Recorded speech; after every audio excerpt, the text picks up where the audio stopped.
Yoo yaarqabuudha jirra jirtu akkam nagaa keessanii isin jechaa dhaamsa keenya ijoollee warra dhiira biyya arabaa jirtan dhaamsa isinii dhaamu kana fudhaa dhaamsa kana dhaamsichi maal jettan ani isinii himeera abbaan gaa'ila horadhaa nan fuudhaa jettan yaa ijoollee Oromoo warri dhiiraa isinii fanani maal dhaggeeffadhaa guyyaa tokko dubbitti kana argitan jaalala kameeraatiin gowwoomfamtanii jechuudha.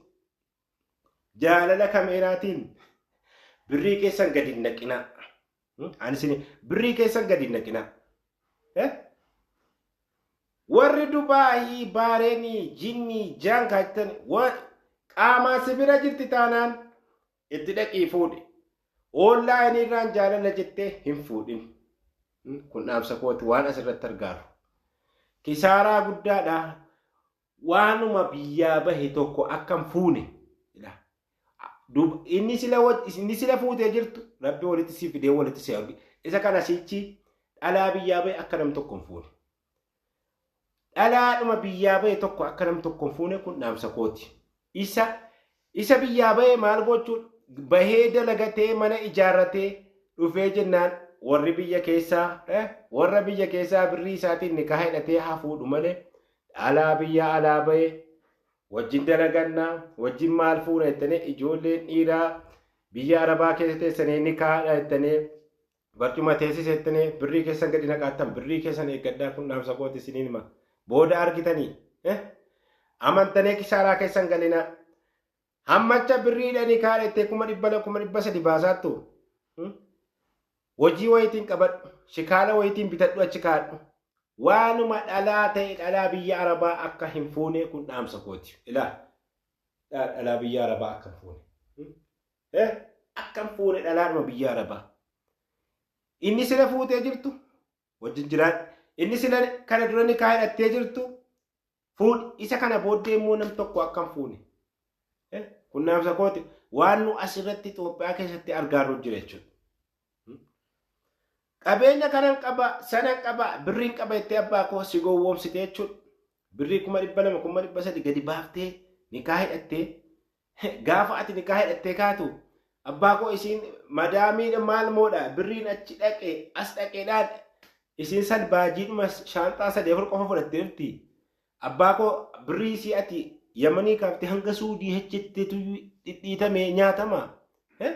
Kan kee gaafa inni dhumate isin karaa si qabdeetti. Karaa si qabdeetti mucichi dalagaan beeku hojjechuun beeku hin qamaa hin dhugaa isin jetti maqaa isin qabu. Nama 3-4 sababii akkanaatiin wal gadhiisee jira.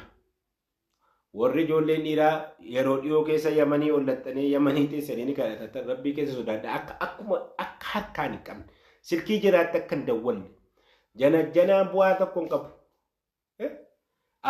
Biyya keessaatti achi teessee ni kaan hidhatin. Suudii teessee, Oomaanii teessee, Yamanii teessee dhalaa biyya keessa jirus ni kaan hidhatin. Isa Dubaayii, isa Baarenii, isa Jinnii jirus ni kaan hidhatin.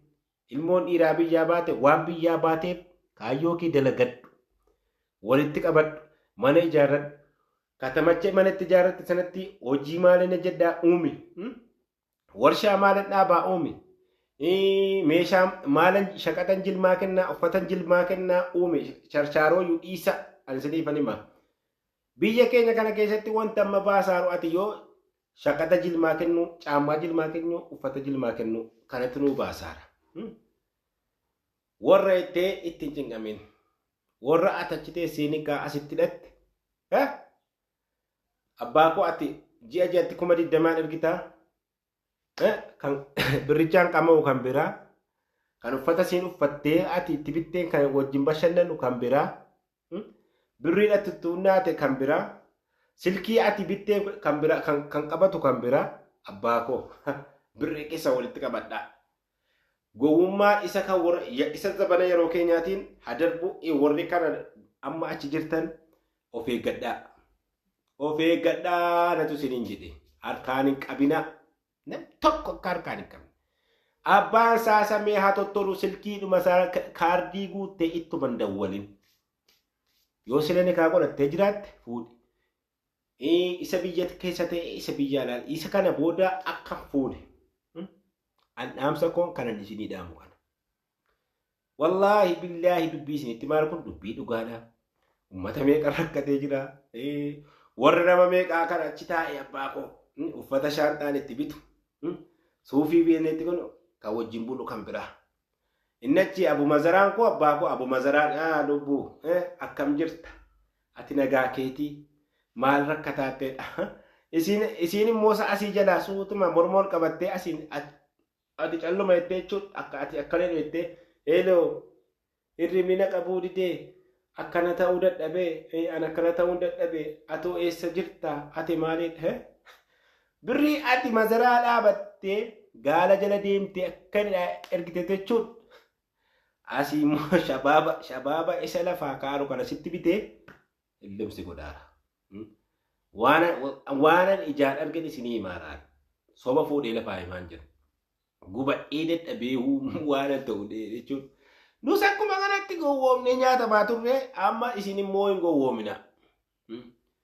Jiruun isa duriitii miti abbaa koo ati dalagattee abbaa hojii taatee abbaa maallaqaa taateennan yoo fuudhuu barbaadde intala abbaa mana keessatti haati mana keessatti qocaatee irra teessee hojii barsiifattee waa hunda kan qaraasiftee barsiifataa jechuudha. Ati birrii qabaattee hojii gaarii qabaannaan gurbicha kana naa waamaa dhufee intala koo kana argaa haa fuudhuu jedhanii kadhatamtee fuute jechuudha. Hin kadhattu. Bashaan basha isa biyyaa bahee isa jireenya tuktukii kana akka waan jireenya gaarii biyya lafarraa ol ka'e utaan ammoo ammaa isaa Itoophiyaa keenya kana tuktukii erga galee isa biyya alaa caale keessatti habashaa isa biyya keessaa harkaan hin qabinaa.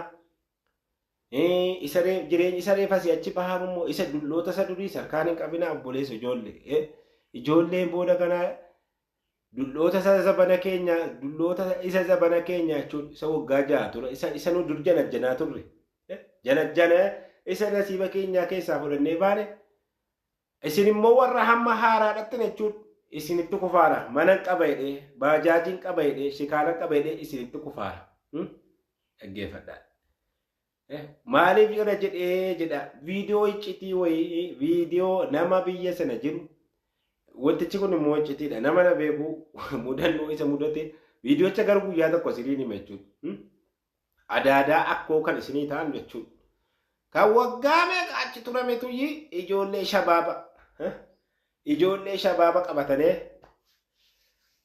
dhaqamee gurbaan dawwalee adaraaraqaa mana baraa kan intala wayin argadhee naa taateetti jedhee abbaa obboleessa himameenaan jahan jaraa guurratanii dhaqan. Ala jarri dhaqanu jarri gaatee citii intalli dhossite kana quban qabanu isa kan gurbaa jarri haatii fi abbaan intalaa quban qabanu san intalli dhossitee manaatti.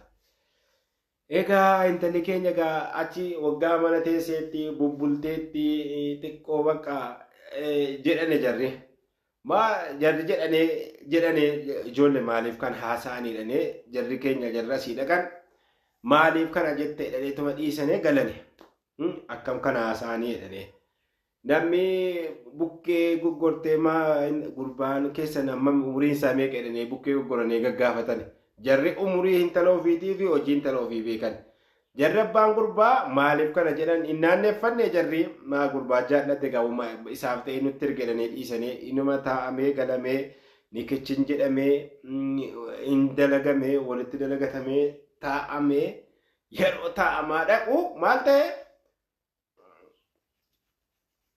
isiin kana dura mucaa tokko qabdi.